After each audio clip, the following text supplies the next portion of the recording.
Thank you, Sean, for adjusting that to a man who is oversized. I'm Fionn, or as you'll possibly remember me, the guy who thinks he can get away with double denim by throwing some Looney Tunes on it. Yes. Good evening. Right, since it's International Women's Day, again, decided to read a poem about a very special woman. He tries to breathe. Holding his hand, she leads him through. Run, get out, run, get out, run, get out. He wants to stretch the skin from his body, to bare his wet, flayed flesh to the elements, and he wonders how she can smile so softly when it feels like his pulse wants to split the seams of his arteries and burst through his skin.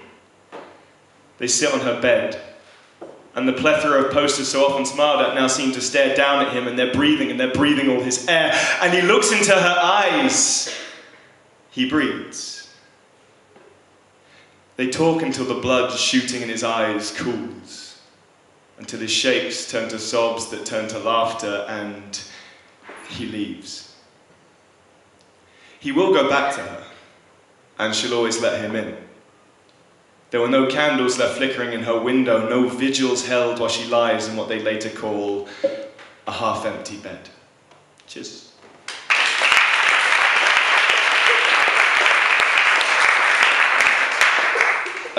This is a different one. For any of you who know, this is about the time in a Hawaiian hotbox when I realised that a mate was actually someone who I've deeply cared about and wanted to protect. So, this is the torch. They talk through the night, even as their words slow and sink to the bathroom floor in the steam and smoke.